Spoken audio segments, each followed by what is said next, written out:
Magandang tanghali dyan sa Pilipinas at isang malamig at makulimlim pang umaga dito sa St. Peter's Square dito sa Vatican.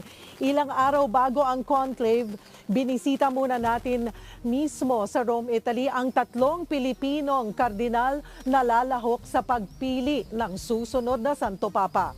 Paano nga ba sila naghahanda? Narito ang report.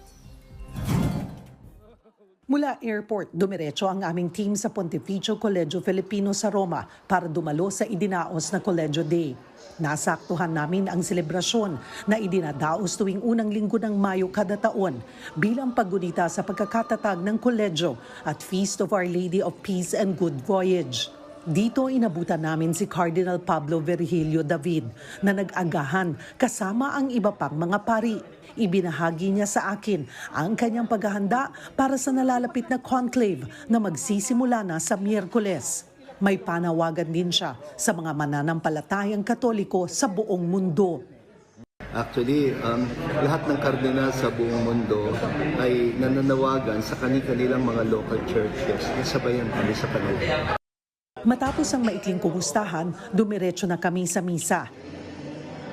Nadinaluhan din mismo nina Cardinal David, Cardinal Jose Advincula at Cardinal Luis Antonio Tagle. Pagkatapos ng misa, may simpleng programa pa na inihanda ang mga pari, seminarista at maging ang mga kababayan natin na nakiisa sa Collegio Day. Hindi nawala ang kantahan at syempre, handaan. Pero sa kabila ng masayang selebrasyon, nakatuon pa rin ang lahat sa nalalapit na conclave.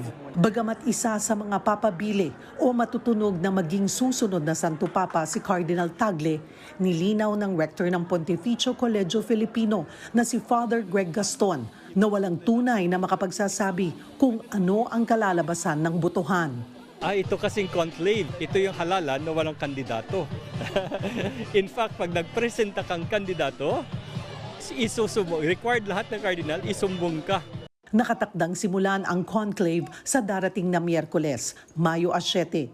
Pero gabi pa lang bukas, magtitipon-tipon na ang mahigit 130 kardinal sa Sistine Chapel. Hindi na sila lalabas doon hanggat walang napipiling bagong Santo Papa.